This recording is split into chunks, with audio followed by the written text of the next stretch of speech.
Olá, galera, boa tarde, bom dia, boa noite a todos vocês de todo o Brasil.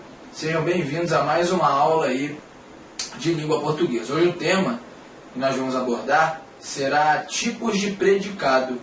Só que como é que funciona, né? Para você saber o tipo de predicado, se o predicado é verbal, se o predicado é verbo nominal, se o predicado é nominal, enfim, você depende de inúmeros fatores. O principal, claro, é você saber a predicação verbal.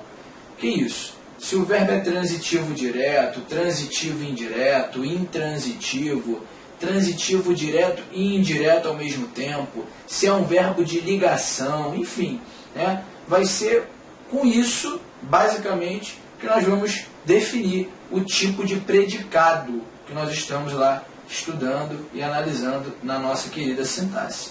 Vimos tipos de sujeito e agora vamos falar dos tipos de predicado. Mas, no final das contas, quando você depender apenas disso, Pedro, eu sei tudo, agora só falta definir se o predicado é verbal, nominal ou verbo nominal. Bom, eu já adianto que isso é muito simples.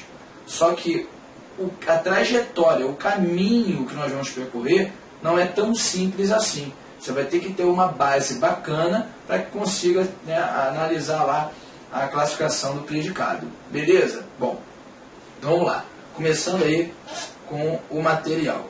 Nós temos introdução ao estudo do predicado. Predicado. O que é predicado? É aquilo que é dito em relação ao sujeito. Tudo na oração, exceto o sujeito. Lembra? Nós fizemos a seguinte divisão. Dentro de uma oração, em regra, nós temos o sujeito e nós temos o predicado. Dois grandes grupos, né? Dentro do sujeito você pode ter mais de uma palavrinha. Dentro do predicado você pode ter mais de uma palavrinha, mais de uma função sintática. Mas vamos pensar numa função sintática grandona, enorme. Então, a oração se divide em sujeito e predicado. Estudamos o sujeito, tipo de sujeito, oração sem sujeito, e agora nós vamos estudar os tipos de predicados. Então, olha só, aquilo que é dito em relação ao sujeito. Por que eu coloquei um asterisco? Por quê? Só um breve esclarecimento aqui. Muitas pessoas falam que este símbolo aqui é o asterístico. Legal? E outras pessoas falam que é asterisco. Qual que está certo, Pedro? Só para a gente, né, dar seguimento aqui ao curso. Bom, quando você tem um asterisco ou asterístico, eu quero que você pense no petisco. Ninguém fala assim, Pedro, eu vou comer um petístico. Caramba, está chuvisticando hoje. Não, é chuvisco, petisco. O que é isso? É o aster, que significa estrela, mais o isco, que indica diminutivo. Então, diminutivo de estrela, asterisco. Não é asterístico, nem cavaca-tussa. Tá legal? Bom, então a gente colocou um asterisco ali. Para quê? Por que coloquei? Porque é aquilo que é dito em relação ao sujeito. Só que há pouco nós vimos que existem orações que não possuem sujeito. Então, quando eu boto o asterisco, é para você tomar cuidado com as orações sem sujeito. Por quê? Porque a oração sem sujeito, ela vai ser formada apenas por quem? Pelo predicado. Só isso, tá? Tudo na oração exceto o sujeito. Você olhou, achou o sujeito, o que sobrar você vai chamar de predicado. E vai ter a tal classificação, se o predicado é verbal, se o predicado é nominal, enfim. Então vamos só dar uma analisada em dois exemplos.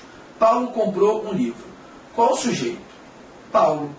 A gente já aprendeu isso. Se Paulo é o sujeito, certamente, comprou o livro, vai ser chamado de quê? De predicado. Por quê? Porque é tudo exceto o sujeito. Notemos que o predicado da frase é o termo comprou o livro. Beleza? Tranquilo? Bom, na outra eu tenho a aluna é inteligente. Qual o sujeito? A aluna.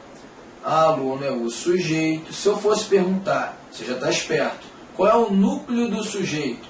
A palavra mais importante daquele sujeito, o centro, o foco. A gente sabe que é aluna, né? Mas o sujeito em si, ele é composto por duas palavrinhas, ele é formado por duas palavras. Então é a aluna. A gente sabe que tendo um núcleo só, o sujeito é um sujeito simples, e aí por aí vai. Mas vamos lá. Se eu já sei quem é o sujeito, o que sobra necessariamente a gente chama de quê? De predicado. Então a gente sabe que predicado é tudo na oração, exceto o sujeito. Então quando você trabalha aqui, ó, notemos que o predicado da frase é o termo é inteligente. Ou seja, nós temos um predicado aí, formado por um verbo e um adjetivo, enfim, né? A gente vai trabalhar com essas características. Bom, cuidado então, ó. Fique de olho na oração sem sujeito. Como havia falado, aquele asterisco, vou até colocar o asterisco novamente aqui, a gente ter um vínculo, uma ligação, né, fazendo um link. Houve uma festa. Nós temos aqui, eu vou até trocar a cor da caneta, colocar a caneta azul. Nós temos aqui o verbo haver, no sentido de existir. Se é o verbo haver no sentido de existir, nós já aprendemos que ele é chamado de verbo impessoal. E nós sabemos que uma característica fundamental do verbo impessoal é a de não possuir sujeito, ou seja, não possui sujeito. Não possui sujeito. Ou seja, quando eu tenho houve uma festa, se não existe sujeito, tudo que sobrou,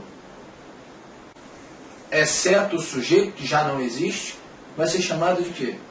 De predicado. De predicado. Então, na frase, não temos sujeito, ou seja, temos apenas o predicado. Temos apenas predicado nessa oração aqui. É uma oração sem sujeito, como você já sabia, né? Por um assunto aí anteriormente abordado por nós aqui no curso. Tá legal? Bom, vamos continuar então. Base necessária para a classificação do predicado.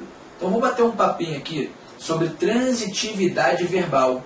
É importante pra caramba a transitividade verbal. Saber se o verbo é transitivo direto, transitivo indireto, intransitivo, de ligação,